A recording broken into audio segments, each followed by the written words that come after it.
Bienvenidos a Cápsulas Informativas de UNAM Chicago, un programa donde hablaremos de temas de actualidad desde una perspectiva dinámica. En este espacio, el equipo de UNAM Chicago aborda diferentes aspectos pertinentes a la educación, la difusión de la cultura, la vida cotidiana y su relación con los programas que diseñamos para ti. Una colaboración más de UNAM Chicago y Spanish Public Radio. Amigos, ¿qué tal? Un placer saludarlos nuevamente en estas cápsulas informativas. Soy Salvador España de Spanish Public Radio y me da mucho gusto el día de hoy platicar con la doctora en lingüística Erika Erdely, quien además es secretaria académica de UNAM Chicago. Doctora, bienvenida a esta nueva cápsula informativa. Muchas gracias, Salvador. Encantada de estar aquí otra vez para hablar de estos inagotables temas que tienen que ver con la lengua española. Ahí, por supuesto, pues siempre que viene por acá nos trae temas interesantes y pues obviamente el día de hoy no es la excepción. Americanismos, mexicanismos y españolismos. Cuénteme, ¿de qué se trata esto? Pues sí, Salvador, en la lengua española, como sabemos, pues hay una gran variedad de formas de hablar y algunas palabras que solamente se utilizan en ciertas regiones se les han puesto este tipo de etiquetas y es de esto de lo que les quiero compartir un poco en esta ocasión. Bueno, pues comenzamos entonces con esta presentación de americanismos, mexicanismos y españolismos en la lengua española. Voy a empezar por utilizar un par de citas de personajes del mundo de la enseñanza del español que en una entrevista en el programa de TV UNAM Observatorio Cotidiano hicieron una serie de menciones sobre su visión del español y quisiera comenzar con esto. En este caso, fue una entrevista que les hicieron y hablando sobre la realidad del español en el mundo, el profesor Luis García Montero, es poeta y actual director del Instituto Cervantes, decía lo siguiente: la lengua es más que un vocabulario. Nacemos en nuestra lengua y a través de ella entramos en sociedad, nos relacionamos con la memoria y la tradición. En ella soñamos y tenemos ilusiones. Dice varias cosas más. Todo esto para darnos un contexto de la complejidad que puede significar integrar a una comunidad conformada por casi 600 millones de hablantes que este señor considera importantísimo. O sea, estamos hablando de intentar integrar a 600 millones de personas, casi 600 millones de personas que viven en regiones distintas, que tienen historias distintas, que nacieron en contextos muy distintos. Entonces, pues es un reto inmenso para cualquier persona que se quiera imaginar qué hacer con esta lengua española, si realmente se puede aspirar a una unidad, ¿verdad? Bien, dentro de este contexto, él mismo menciona que es importante siempre recordar que España representa tan solo el 8% de los hablantes de español. Menciona que el mayor número lo tiene México, seguido de Colombia. Comenta que Colombia y Estados Unidos ya se disputan el segundo y tercer lugar en número de hablantes de español y finalmente España pues sería el cuarto en número de hablantes, ¿no? Entonces, este contexto es importante porque en general se ha volteado hacia España como el país que norma la lengua española, porque históricamente América recibió el español de ese país. Sin embargo, en la actualidad y dada la diversidad de países hispanohablantes, pues él mismo reconoce que no puede haber un solo centro que intente imponer normas. Y dice, esto sería ofensivo, es ofensivo, es inoperante. ¿Por qué? ¿Por qué utiliza la palabra ofensivo? Pues porque la lengua, como dijo en la cita anterior, nos define desde que nacemos en nuestra relación íntima, familiar y después en la social y en la forma como pensamos. Entonces, el que un centro quisiera, un polo lingüístico, vamos a llamarle así, quisiera imponer las normas para todos, pues puede resultar realmente ofensivo. Y lo es, y lo ha sido, quiero comentar que he escuchado en varios foros aquí en los Estados Unidos a hablantes del español de origen mexicano que se han enfrentado a que en las universidades a las que ingresan aquí en los Estados Unidos, cuando toman cursos de español, se les intentan imponer ciertas normas del español de España. Por ejemplo, les piden que utilicen el pronombre vosotros. Y el pronombre vosotros no se utiliza en toda América Latina, se utiliza exclusivamente en España, en ese 8% de los hablantes del español. Entonces debemos de comprender que estas personas, estos estudiantes que se enfrentan a profesores que pretenden imponerles una norma, que seguramente es la de ellos, la de los profesores, pues se sientan ofendidos, se sientan que su lengua no está teniendo el reconocimiento que debería. Y como el mismo director del Cervantes está señalando, pues México es el país con mayor número de hablantes. Además, si juntamos a los mexicanos que viven en México y a los mexicanos que viven fuera de México y particularmente en los Estados Unidos, pues veremos que es una inmensa mayoría, ¿verdad? Entonces, el pretender que esta mayoría de hispanohablantes se rija por una minoría que además está del otro lado del Atlántico, pues es inoperante. Bueno, entonces preguntan en esta entrevista que les estoy comentando del programa de TV UNAM hace un par de años, les preguntan a estas personas del Instituto Cervantes, ¿quién norma la lengua? ¿Quién norma la lengua? Y la respuesta la da el director del gabinete del Instituto Cervantes, José María Martínez, y dice, todos los hablantes decidimos cómo hablar de forma correcta, entendiendo corrección como la forma más eficaz posible desde el punto de vista de la comunicación.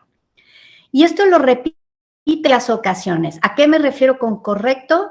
Lo más eficaz posible desde el punto de vista de la comunicación. ¿Y qué quiere decir eficaz? Que la gente entienda lo que se está diciendo.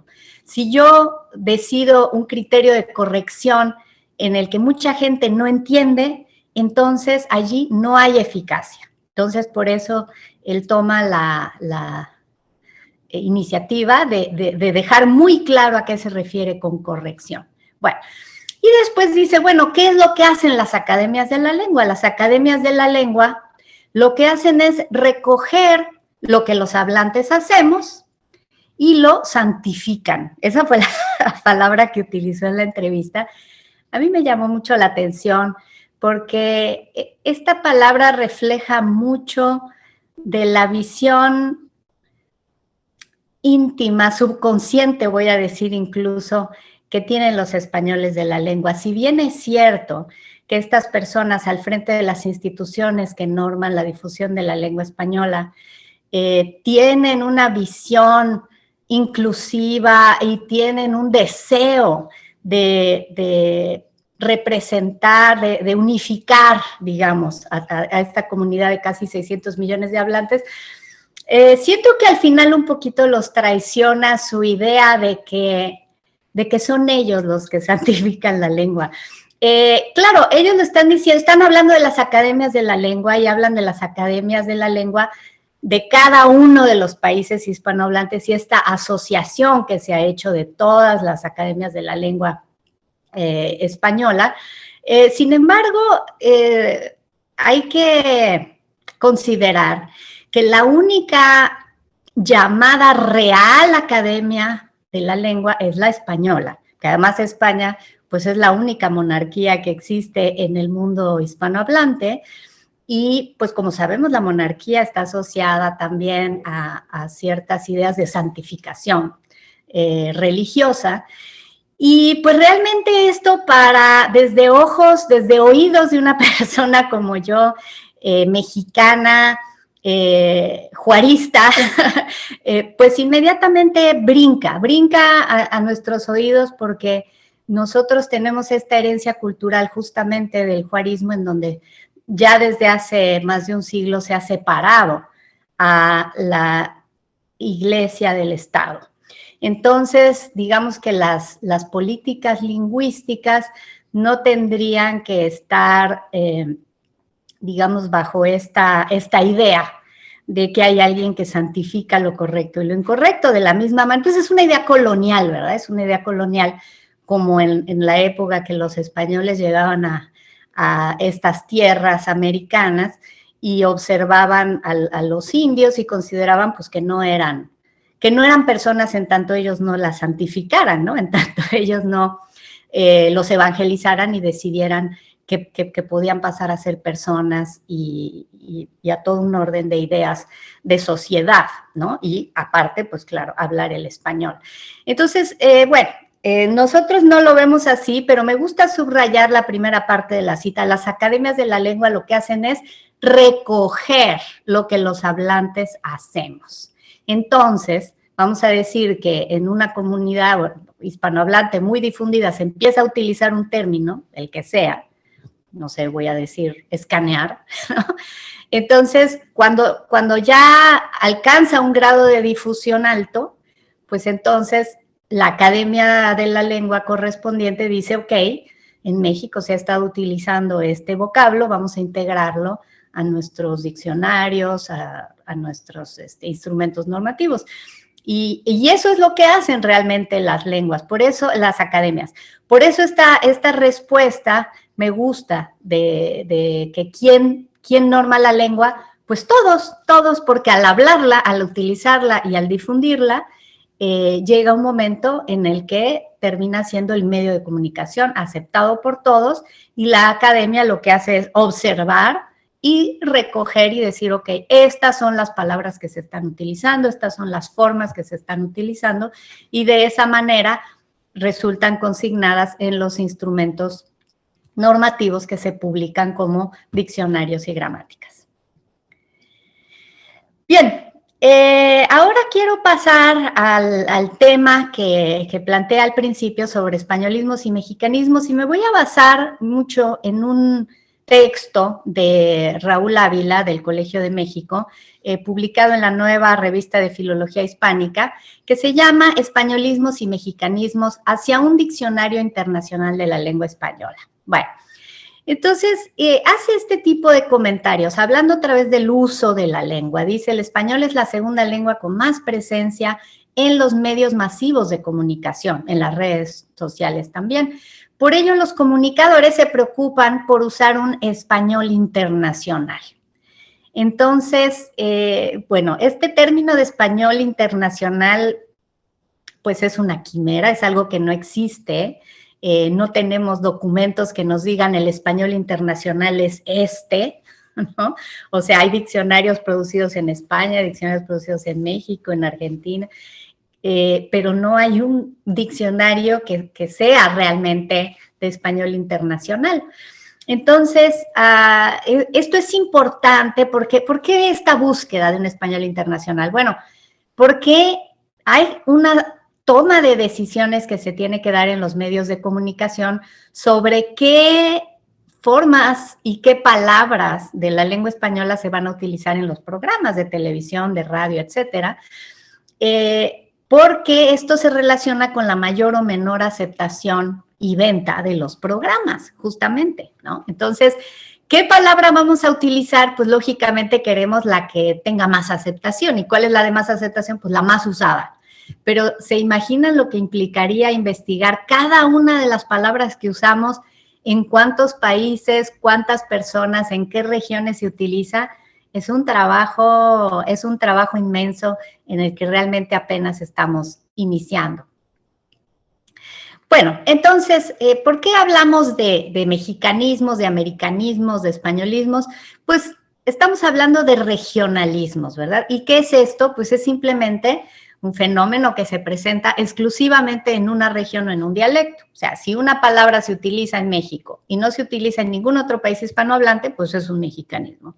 Si una palabra se utiliza exclusivamente en España o en alguna región de España y no se utiliza en otras partes del mundo hispanohablante, como ya mencionamos el caso del pronombre vosotros, pues ese es un españolismo. Bueno, ahora, se ha hablado, bueno, el siglo pasado se empezó a hablar mucho y desde antes, de americanismos, ¿no? Entonces, ¿a qué se refieren con americanismos? Bueno, pues los españoles utilizan esa palabra para decir, pues, palabras que no se usan en España, ¿no? Pero eso no quiere decir que sean palabras que se usan realmente en toda América, ¿no? O sea, para que estrictamente entendamos un americanismo, tendría que ser una palabra que se usa, como digo, en todo el continente americano y que no se emplee en ningún lugar de España. Eso lo haría un americanismo. Sin embargo, pues se ha confundido esta palabra y se ha abusado de ella para referirse más bien a regionalismo de cierta parte de América. Entonces, en algunos diccionarios hechos en España, se empezaba a consignar ciertas palabras como americanismos, cuando en realidad pues solamente se usaban en México, solamente se usaban en Colombia o solamente en Argentina.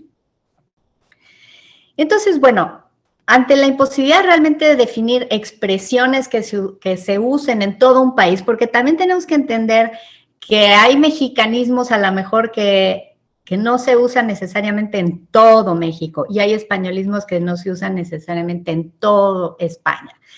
Entonces, eso ya es una dificultad, pues mucho menos podemos definir palabras que se utilicen en todo un continente. Imagínense el aparato de investigación y de observación que tendríamos que tener para lograr esto, ¿no? Entonces, bueno, por lo que se ha optado es tomar como base la norma culta de cada país como la más estable y difundida, ¿no? Y normalmente esta norma culta se asocia con las capitales de los países hispanohablantes. Entonces, en España se toma el dialecto castellano como norma culta porque es el dialecto que se habla en la capital, en Madrid. En México, pues, se utiliza muchas veces el español del centro de México, de la Ciudad de México, de la capital, etcétera, etcétera. Y entonces, ya con esta conciencia, se empieza a hablar ya no de americanismos, sino de chilenismos, mexicanismos, cubanismos, podríamos decir españolismos, o yo diría castellanismos. Ahí ya entraríamos en otro orden de ideas que no nos va a dar tiempo de revisar en esta presentación. Entonces, cuando se empieza a hablar de todos estos regionalismos, surge la duda en los países, entre los lingüistas latinoamericanos, bueno, ¿y por qué hablan de chilenismos y mexicanismos y no se habla de españolismos? O sea, a nosotros también nos gustaría saber en México qué palabras se usan exclusivamente en España y que nosotros no usamos y no conocemos, y a lo mejor vamos a viajar a España, vamos a estudiar en España y necesitamos algún diccionario de españolismos. Entonces, llama la atención que los españoles se ponen a hacer diccionarios de americanismos, pero no diccionarios de españolismos, ¿no? Entonces, esta es una cosa que Raúl Ávila menciona en su texto, donde nos dice, bueno, ¿por qué España no se ha puesto a hacer diccionarios de españolismos? Nosotros en México nos pusimos a hacer nuestro diccionario del español de México, y pues es el español de uso de México. No es un diccionario de mexicanismos, es un diccionario de español de México. Pero bueno, los diccionarios de español de España incluyen algunos americanismos y, como vamos a ver un poquito adelante, ahora empiezan a incluir algunos españolismos. Bueno, ¿por qué es complejo esto? También yo quiero comentar, me gustó mucho este texto de Raúl Ávila, en donde nos explica que no es tan fácil como hacer diccionarios, digamos, de sinónimos, porque las oposiciones no son siempre simples. Una oposición simple sería como esta. Bueno, en España se dice batata, en México se dice camote. Y ya, podríamos tener ahí una base de datos, ¿verdad? Así se dice en España, así se dice en México, y listo, así ya nos vamos a poder entender. De la misma manera que en España se dicen palabras como ordenador, billete, bragas, jersey, bañador, que en México tienen sus equivalentes computadora, boleto, pantaletas, suéter y traje de baño. Por cierto, me llamó la atención que menciona que la palabra calzón, en lugar de pantaletas, es el más difundido en los países hispánicos. Sin embargo, pantaleta se considera un mexicanismo, pero como quizá muchos de los que están escuchando les pase como a mí, para mí es mucho más usual la palabra calzón que pantaleta. Entonces, bueno, allí ya también puede ser que haya habido un movimiento en el tiempo, ¿verdad? Generacional, donde quizás en la generación de mis padres se utilizaba más pantaleta y en mi generación más calzón, no lo sé. Se tiene que, para hacer este tipo de, digamos, de afirmaciones, tenemos que hacer siempre investigaciones de corpus que, pues, son trabajos de investigación cuantitativa y cualitativa bastante complejos. Bueno, entonces, como decía, más allá de la oposición simple de que allá se dice así, aquí se dice acá y ahí terminamos, existen también muchas palabras que presentan una oposición más compleja. Por ejemplo, en uno de los casos, en una de las variantes se entienden los dos vocablos, en la otra solo uno, pero uno lo consideran mucho más frecuente y el otro es más formal, más rebuscado, lo utiliza poca gente, ¿no? Por ejemplo, en España se utiliza la palabra acera y en México se utiliza más frecuentemente banqueta. Sin embargo, la palabra acera también se entiende. La palabra acera, muchas personas la usan, pero se considera que la persona que la está usando pues está siendo un poco rebuscada o muy formal. Es interesante, yo crecí escuchando más la palabra acera en mi casa porque a mi mamá le gustaba usar esa palabra. Ella sentía que usar la palabra acera le daba como un aire de persona más culta. Entonces no le gustaba usar banqueta. Entonces, cuando yo utilizo la palabra acera, y a veces hay personas que me dicen, ¿por qué usas esa palabra? Pues si la que se usa más frecuentemente es banqueta.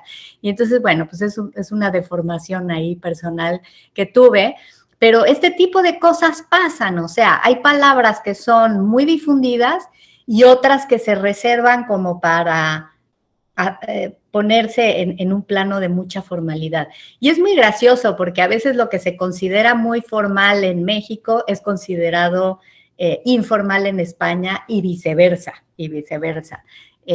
por ejemplo, en el caso del español de México, nosotros utilizamos hubiera, tuviera, quisiera, y cuando nos ponemos muy formales decimos hubiese, quisiese, tuviese. Y en España al revés, ¿no? O sea, ellos lo más común es que digan hubiese y cuando se ponen más, digamos, más formales, pues tal vez usan hubiera, ¿no? Entonces, es el tipo de fenómenos que se dan que son completamente psicológicos. Bueno, en el caso de México, la palabra esposo es mucho más difundida. En España, esposo resulta muy formal o es más acotado su uso, la palabra más difundida es marido. En México también se utiliza marido, esposo, pero no se siente esta diferencia tan marcada de que uno sea mucho más formal o restringido que el otro. En México se utiliza comúnmente la palabra encendedor. En España, nos comenta Raúl Ávila en su texto, que la palabra mechero es mucho más frecuente que encendedor, aunque comenta que cuando él escribió su texto, ya entre los jóvenes se observaba que se empezaba a utilizar mucho más encendedor. Entonces aquí ya empieza a haber también una diferencia generacional, como mencionaba hace un momento, que quizá a partir de cierta edad es mucho más frecuente la palabra mechero y ya entre los jóvenes sea más frecuente la palabra encendedor. Igualmente habría que hacer un estudio del español actual para verificar esta información. Ahora, otro tipo de oposición compleja. Hay vocablos, palabras que existen en las dos variantes, pero en una variante abarca el significado que en la otra se divide en dos. Por ejemplo, en España, la palabra cocina se refiere tanto a la habitación, Raúl Ávila dice la pieza, donde está la cocina donde se lleva a cabo el acto de cocinar, tanto como a la estufa, lo que en México llamamos la estufa, que es este artefacto, digamos, de metal, con gas, o bueno, hay eléctricas también aquí en Estados Unidos, donde calentamos la comida, ¿no? Entonces, en México sí diferenciamos entre cocina y estufa. En España se utiliza la palabra zumo como una palabra genérica para el jugo.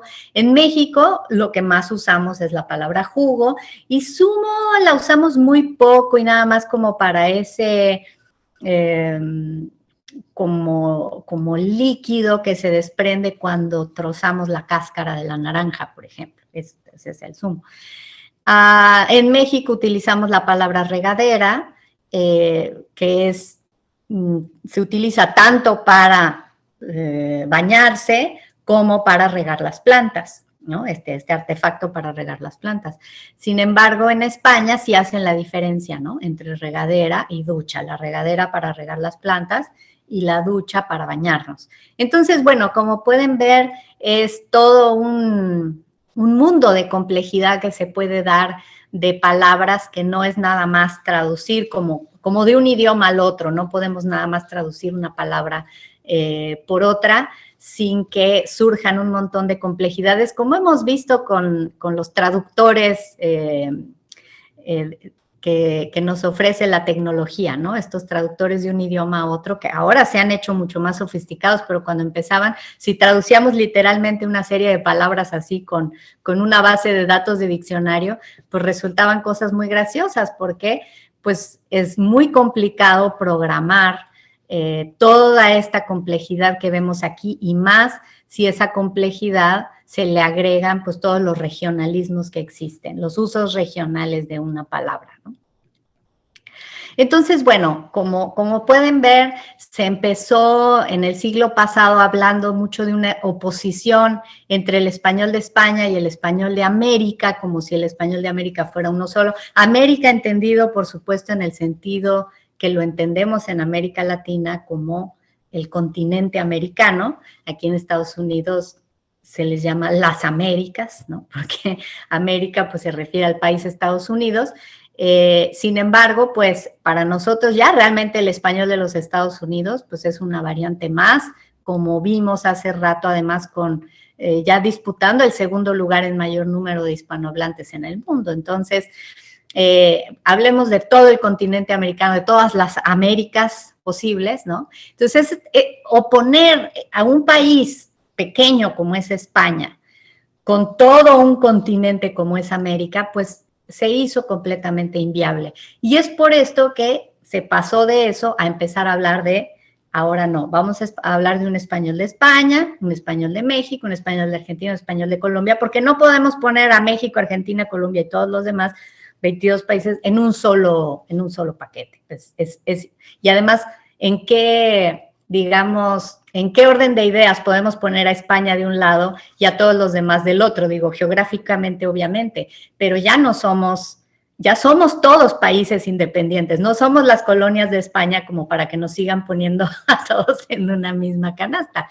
Entonces, volvemos otra vez a estas, digamos, ideas colonialistas que, aunque se está luchando contra ellas, siguen subyaciendo en la mente de muchos, no solamente españoles, sino hispanohablantes en general.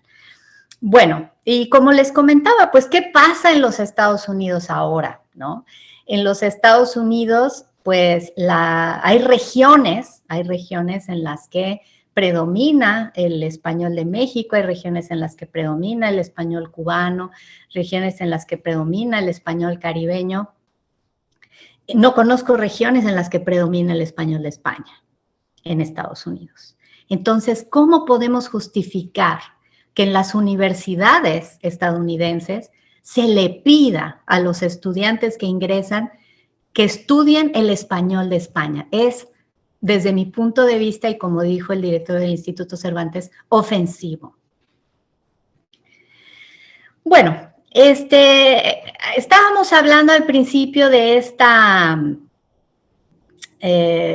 discusiones cotidianas que se dan entre las personas que trabajan en los medios de comunicación, radio, televisión, etcétera, que tienen que decidir pues qué palabras van a utilizar para referirse a ciertas cosas, ¿no? Entonces, una de las respuestas que han encontrado es, bueno, pues vamos a seleccionar la palabra que sea más comprensible para el auditorio internacional. Y entonces aquí empiezan estas luchas, como regateo, ¿verdad? De, bueno, pues, ¿qué palabra utilizamos? Pues la que entienda más gente para vender más, ¿no?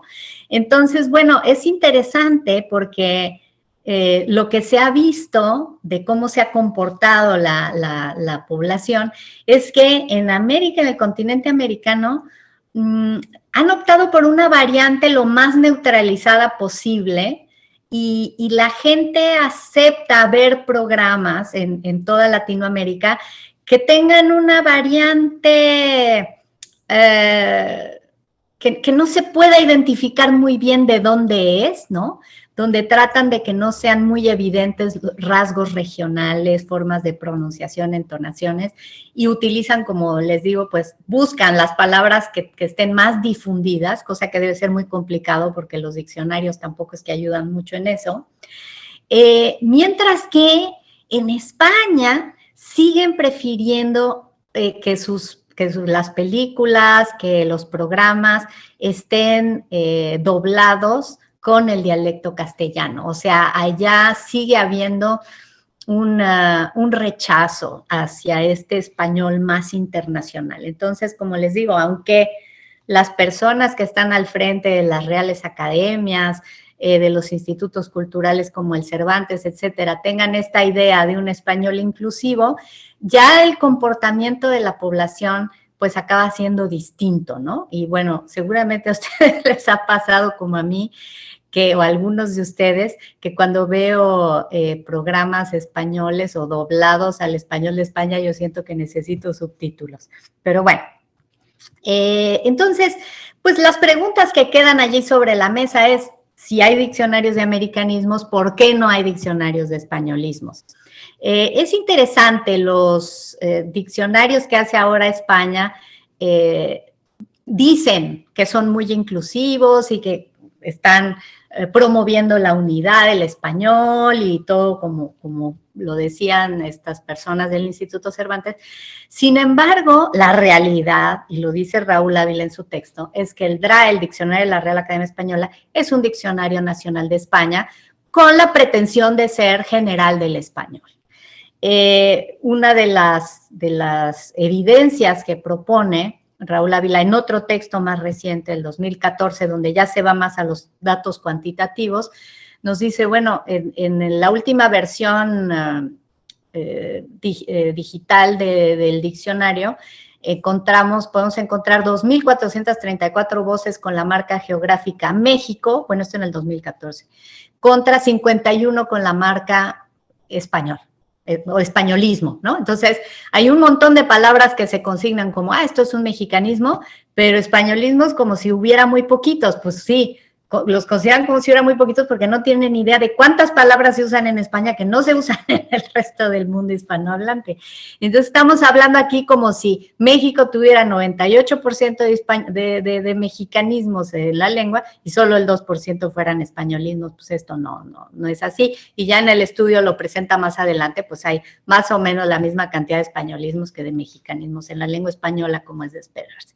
Bueno, entonces, Raúl Ávila pugna por un diccionario internacional de la lengua española con los sinónimos geográficos de uso estándar, con la indicación de los países en los que se emplea cada uno, ¿no? Entonces, bueno, esta sería una aspiración a un instrumento más útil para todas estas intenciones que tenemos de hacer, de poder crear un español internacional que finalmente ya existe, porque nos entendemos.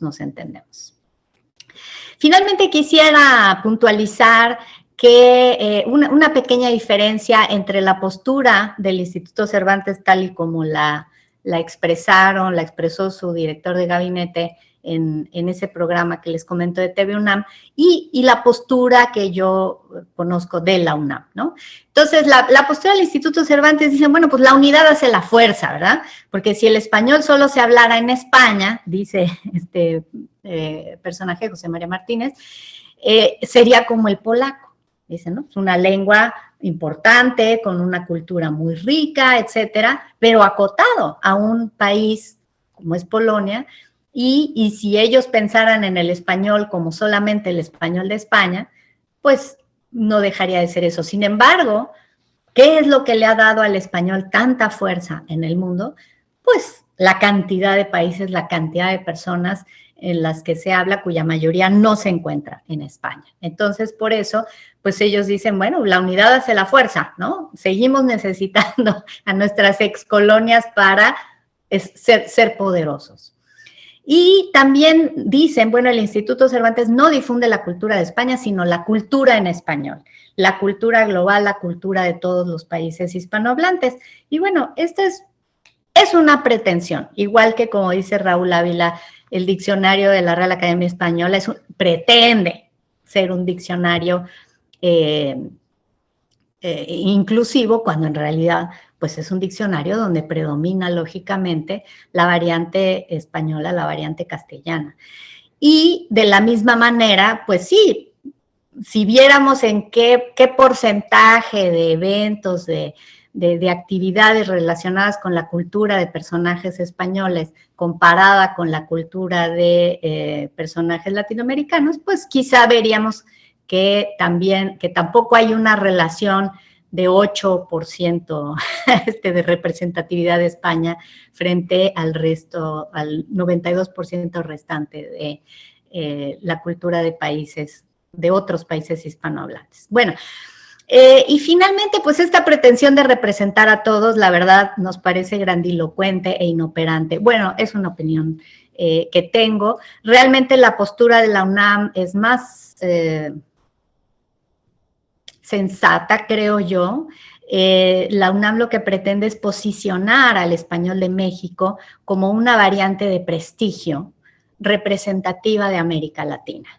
¿Por qué? Porque no podemos hablar de todas las variantes del español, podemos hablar de la mexicana y ahí ya hay mucho que estudiar, mucho que investigar, mucho que aportar. No podemos pretender abarcar todas las variantes del español en el mundo. Creemos que a cada país, a cada institución de investigación le corresponde presentar, investigar lo de su propia variante para que no tengamos estas visiones colonialistas de la lengua. Pues muy bien, doctora, pues muchas gracias por esta excelente presentación. Ya me queda más claro cuál es la diferencia entre americanismo, españolismo y mexicanismo. Y bueno, a nuestros amigos del público, si tienen alguna duda, pues vamos a pedirles que nos las dejen ahí en los comentarios de la cápsula para que en un futuro usted les pueda responder de alguna forma, ¿no? Muchísimas gracias por la presentación de hoy. Así es, Salvador, muchas gracias a ti y pues también a todo el público, invitarlos a que puedan escuchar también el programa Voces del Español que Spanish Public Radio y UNAM Chicago ofrecen para ustedes, en el que tratamos estos y muchos otros temas, porque realmente hay mucha polémica en torno a todos los usos distintos del español en el mundo y a cómo tomamos decisiones sobre qué es lo correcto y qué es lo incorrecto, que seguramente a ti te habrá tocado también desde tu trabajo como locutor de Spanish Public Radio, el tener que estar tomando estas decisiones de qué palabras uso, qué palabras no uso, qué es lo que se va a entender mejor, uso mejor como se dice en México, como se dice en Chicago o como se dice en España, ¿no? Pues eso realmente ya, como son ya muchos años que estamos por acá, pues ya tratamos de incorporar las palabras que siempre escuchamos afuera en la calle, y todo esto con la finalidad de que pues la comunicación sea mucho mejor entre nosotros y el público. Así es, se trata de hablar correctamente en los términos que definió, que comenté al principio, la persona del Instituto Cervantes. Lo correcto es lo más eficaz en la comunicación, lo que se entiende, lo que comunica mejor a un grupo de personas. Entonces, yo estoy de acuerdo con tu postura de utilizar el español que tiene más aceptación entre el público de Chicago, que es a donde está dirigido Spanish Public Radio Chicago. Muy bien, doctora, pues muchísimas gracias una vez más. Antes de cerrar la cápsula, ¿le gustaría agregar alguna otra cosa? No, pues simplemente invitarlos a visitar nuestra página web www.unamchicago.org, como siempre, el programa Voces del Español y las próximas cápsulas culturales que tendremos preparadas para ustedes, como lo hacemos cada semana desde UNAM Chicago. Muy bien, pues muchísimas gracias, amigos. Hasta una próxima cápsula informativa.